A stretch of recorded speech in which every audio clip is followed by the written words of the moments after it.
আসসালামু আলাইকুম, আশা করি আপনারা সবাই ভালো আছেন। ইট্যাবস বাংলা টিউটোরিয়ালের আজকের এই পর্বে আমরা টর্শনাল কনস্ট্যান্ট নিয়ে কথা বলবো। টর্শনাল কনস্ট্যান্ট সম্বন্ধে জানার আগে আপনাকে জানতে হবে টর্শনটা কি। কোনো একটা অবজেক্টের দুই প্রান্তের দুটো এন্ডকে একে অপরের সাপেক্ষে বিপরীত দিকে যদি আমরা ঘোরাই তাহলে সেই অবজেক্টের মধ্যে টর্শন কাজ করে, আর এই ফুল প্রসেসটাকেই বলা হচ্ছে টর্শন। এবং টর্শন যে ফোর্সটার কারণে উৎপন্ন হয়ে থাকে সেই ফোর্সটার নাম হচ্ছে টর্ক।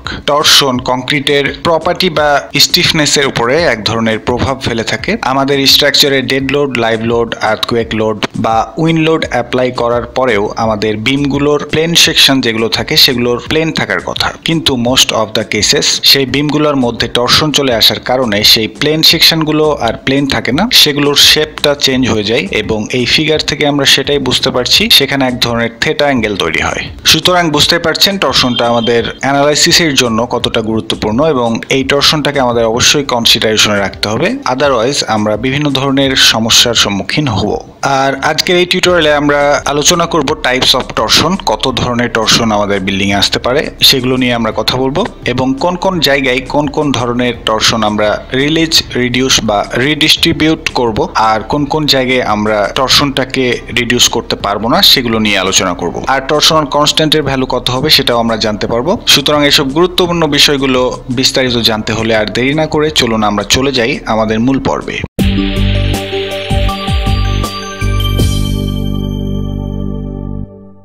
আমরা দুই ধরনের টর্শন ফেস করতে পারি, কম্প্যাটিবিলিটি টর্শন অথবা ইকুইলিব্রিয়াম টর্শন। এই ফিগার থেকে আমরা যেটা দেখতে পাচ্ছি যে এখানে প্রত্যেকটা বিম একে অপরের সাথে কানেক্টেড। কোনো একটা পার্টিকুলার বিমে যদি টর্শন আসে সেটা অন্য বিমে ট্রান্সফার হতে পারে এবং সেই বিমে টর্শনটা রিডিউস করা পসিবল। আর এই রিডাকশনটাকে আমরা বলতে পারি রিডিস্ট্রিবিউট করা বা রিলিজ করে দেয়া। সুতরাং এই ধরনের স্ট্রাকচারে যদি টর্শন আসে তাহলে সেটাকে আমরা বলি কম্প্যাটিবিলিটি টর্শন, এবং এই ধরনের টর্শনকে রিডিউস, রিডিস্ট্রিবিউট বা রিলিজ করা সম্ভব। এই স্ট্রাকচারটিতে আমরা দেখতে পাচ্ছি দুইটা কলাম, একটা বিম এবং একটি ক্যান্টিলিভার স্ল্যাব। সিম্পল বিম বা এই ধরনের ক্যান্টিলিভার পোর্শন যদি থাকে তাহলে সেখানে আমরা টর্শনাল মোমেন্টটাকে রিডিস্ট্রিবিউট করতে পারি না, বা বলা যেতে পারে যে এই মোমেন্টটাকে রিডিস্ট্রিবিউট করার কোনো পথ ফাঁকা থাকে না, আর এই জন্য আমরা এই টর্শনাল মোমেন্টটাকে রিডিউস করতে পারি না। এই ক্ষেত্রে যদি আপনার এই টর্শনাল মোমেন্টটাকে রেজিস্ট করতেই হয় তাহলে আপনাকে সেখানে টর্শনাল রিইনফোর্সমেন্ট প্রোভাইড করতে হবে, আদারওয়াইজ টর্শনাল কনস্ট্যান্ট দিয়ে আমরা এটাকে রিডিউস বা রিডিস্ট্রিবিউট বা রিলিজ করতে পারি না। এই হচ্ছে আমাদের দুই ধরনের টর্শন, এবং স্ট্রাকচার দেখে আমাদের বুঝতে হবে কোন ধরনের টর্শন আমাদের কোথায় উৎপন্ন হতে পারে, এবং সেইভাবে চিন্তা করে আমাদেরকে সেখানে টর্শনাল কনস্ট্যান্ট ব্যবহার করতে হবে। এবার আমরা জানবো আমরা এই টর্শনাল মোমেন্টটাকে বা এই টর্শনটাকে আমরা কিভাবে রিডিস্ট্রিবিউট করব বা রিলিজ করব কিংবা রিডিউস করব। ইট্যাবস কখনো অটোমেটিক্যালি এই ধরনের ইন্টারনাল ফোর্সকে রিডিস্ট্রিবিউট করে এই টর্শনাল মোমেন্টটাকে রিডিউস করতে পারে না। আপনার যদি রিডিস্ট্রিবিউশন করতেই হয় তাহলে আপনাকে টর্শনাল ডিগ্রি অফ ফ্রিডমটাকে রিলিজ করে দিতে হবে, অথবা আপনাকে স্টিফনেস মডিফায়ার্স বা যেটাকে আমরা টর্শনাল কনস্ট্যান্ট বলে থাকি সেটা ব্যবহার করতে হবে। টর্শনটা কি সেটা তো আমরা জানলাম, এবার আমরা জানবো স্টিফনেস মডিফায়ার ফর টর্শন, বা যেটাকে আমরা টর্শনাল কনস্ট্যান্ট রূপে জেনে থাকি। এটা হচ্ছে টর্শনাল মোমেন্ট অফ ইনার্শিয়া। টর্শনাল স্টিফনেস বের করার যে একটা ফর্মুলা রয়েছে জে জি বাই এল, এই ফর্মুলার যেটাকে বলা হচ্ছে টর্শনাল মোমেন্ট অফ ইনার্শিয়া। অন্য দুইটা যে টার্ম রয়েছে, জি এখানে ডিনোট করে শেয়ার মডুলাসটাকে এবং এল ডিনোট করে লেন্থ অফ দ্য বিম। সুতরাং টর্শনাল স্টিফনেস বের করার জন্য আমাদেরকে একটা গুরুত্বপূর্ণ টার্ম ব্যবহার করতে হয়, সেটা হচ্ছে টর্শনাল মোমেন্ট অফ ইনার্শিয়া। এই টর্শনাল মোমেন্ট অফ ইনার্শিয়াটাকেই আমরা বলছি টর্শনাল কনস্ট্যান্ট জে। এই জে এর ভ্যালুটাই যদি আমরা ইট্যাবসকে জানিয়ে দেই তাহলেই তারা আমাদেরকে টর্শনাল স্টিফনেসটা আমাদের প্রয়োজন মতো রিডিউস করে দিবে। আমরা একটু আগেই জানলাম যে আমাদের দুই ধরনের টর্শন আমরা পেয়ে থাকি, একটা হচ্ছে ইকুইলিব্রিয়াম টর্শন যেখানে আমরা কোনো প্রকার রিডিউস বা ডিস্ট্রিবিউশন করতে পারি না। সুতরাং সেখানে টর্শনাল কনস্ট্যান্ট ব্যবহার করার মানেটা কি, এবং সেখানে যদি আমরা টর্শনাল কনস্ট্যান্টে অ্যাপ্লাই করি তার ইফেক্টটা কি পড়বে সেটা আমরা এখন জানবো। ইকুইলিব্রিয়াম স্টেট যেখানে আমরা কোনো প্রকার রিডিস্ট্রিবিউশন করতে পারি না বলে আমরা জেনেছি, সেখানে যদি আমরা টর্শনাল কনস্ট্যান্ট ব্যবহার করি, যে ভ্যালুটাই আমরা ব্যবহার করি না কেন সেখানে টর্শনাল স্ট্রেস ইন্ডিপেন্ডেন্টই থাকার কারণটা কি? কারণ হচ্ছে এখানে একটা গুরুত্বপূর্ণ টার্ম ইউজ করা হয়, সেটা হচ্ছে compatibility is optional and equilibrium is essential.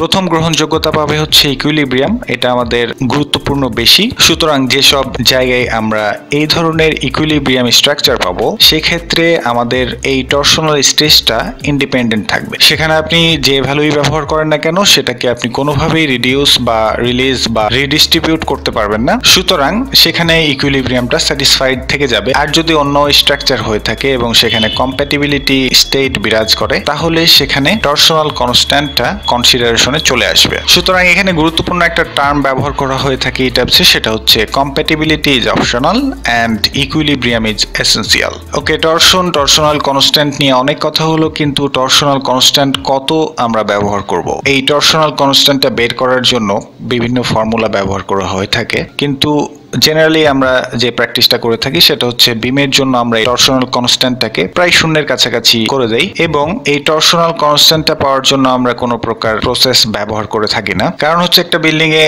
অনেকগুলো বিম থাকতে পারে এবং আমরা যদি সবগুলো বিমের জন্য কোনো একটা ফর্মুলা ব্যবহার করে এই টর্শনাল কনস্ট্যান্টটা বের করতে থাকি সেটা অনেক সময় সাপেক্ষ হবে এবং অনেক কমপ্লিকেটেড একটা কাজ।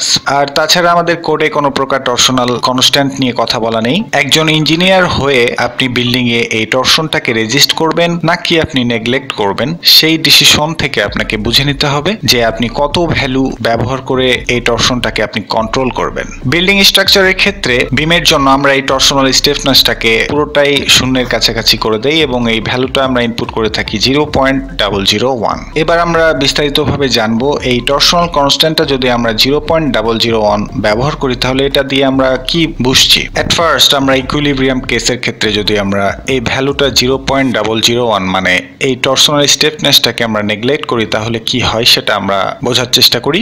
যেসব স্ট্রাকচারে যেমন ধরুন ক্যান্টিলিভার স্ল্যাব যেটা ছিল বা একটা সিম্পল বিম, সেসব জায়গায় আমরা এই টর্শনটাকে এলিমিনেট করতে পারি রিস্ট্রেইনটাকে রিলিজ করে দিয়ে। এক্ষেত্রে আমাদের টর্শনের জন্য কোনো প্রকার স্পেসিফিক ডিজাইনের দরকার নেই যদি কিনা আমরা এই টর্শনাল স্টিফনেসটাকে নেগলেক্ট করে থাকি। তাহলে যদি এই সব ক্ষেত্রে আমাদের টর্শনাল ক্র্যাকিং দেখা যায় তাহলে সেখানে আমরা কিভাবে কন্ট্রোল করব? সেক্ষেত্রে আমাদেরকে শেয়ার এনফোর্সমেন্ট ব্যবহার করতে হবে। অপরদিকে কম্প্যাটিবিলিটি যে কেসটা রয়েছে সেক্ষেত্রে যদি আমরা টর্শনাল কনস্ট্যান্ট 0.001 ব্যবহার করি তাহলে সেক্ষেত্রে আমরা বলে দিচ্ছি যে আমাদের বিমটা টর্শনটাকে বাধা দিবে না এবং সেটা সে ট্রান্সফার করে দিবে অন্যান্য বিমের দিকে। সুতরাং এই সব ক্ষেত্রে আমরা টর্শনাল স্টিফনেসের উপর কোনো প্রকার নির্ভর করছি না এবং এই সব ক্ষেত্রে আমরা আমাদের বিমটাকে এমনভাবে ডিজাইন করতে পারি এই টর্শনাল স্টিফনেস 0.001 ব্যবহার করে যেন সেই টর্শনাল মোমেন্ট বা টর্শনাল ফোর্স গুলা অন্যান্য মেম্বারের দিকে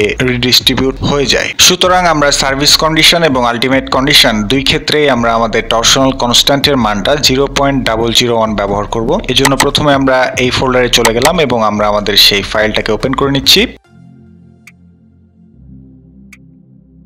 টর্শনাল কনস্ট্যান্টটা যেহেতু একটা প্রপার্টি মডিফায়ার, সুতরাং গত পর্বে আমরা আলোচনা করেছি কিভাবে প্রপারলি এবং কারেক্টলি আমরা প্রপার্টি মডিফায়ার গুলো আমাদের স্ট্রাকচারে অ্যাপ্লাই করব। সেগুলো নিয়ে আমি আর বিস্তারিত কথা বলছি না। প্রথমে আমাদেরকে সবগুলো বিম সিলেক্ট করে নিতে হবে। এর জন্য আমরা চলে গেলাম সিলেক্ট অপশনে, তারপরে সিলেক্ট অপশনের উপর কার্সরটা রেখে অবজেক্ট টাইপে চলে যাব এবং সবগুলো বিমকে এভাবে সিলেক্ট করে নিলাম। বিম সিলেক্ট হয়ে যাওয়ার পর আমরা চলে যাব অ্যাসাইন অপশনে, তারপরে ফ্রেম অপশনের উপরে কার্সরটা রাখলে এইখানে পেয়ে যাব প্রপার্টি মডিফায়ার্স। আমরা এই অপশনটির উপরে ক্লিক করলাম এবং এইখানে রয়েছে টর্শনাল কনস্ট্যান্ট। এইখানে আমরা ভ্যালুটা দিয়ে দিলাম 0.001। তারপরে আমরা চলে গেলাম অ্যাপ্লাই এবং ওকে অপশনে। ঠিক একইভাবে আমরা এটা ক্রস করে দিলাম এবং এটা সেভ করে নিলাম।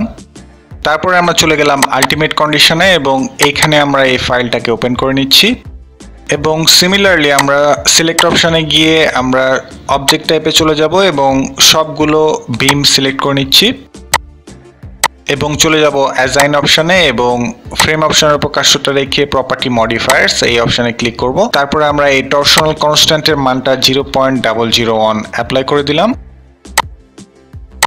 ওকে করে দিলাম। এভাবে আমরা আমাদের স্ট্রাকচারে আমরা আমাদের টর্শনাল কনস্ট্যান্ট জে এর মানটা অ্যাসাইন করে দিতে পারি। আশা করি আপনারা সবাই বুঝতে পেরেছেন, আপনাদের বুঝতে কোথাও সমস্যা হয়নি। তারপরেও যদি কোথাও কোনো সমস্যা কিংবা সংশয় থাকে তাহলে অবশ্যই কমেন্ট করে জানাবেন। সে পর্যন্ত ভালো থাকবেন, সুস্থ থাকবেন। ধন্যবাদ সবাইকে।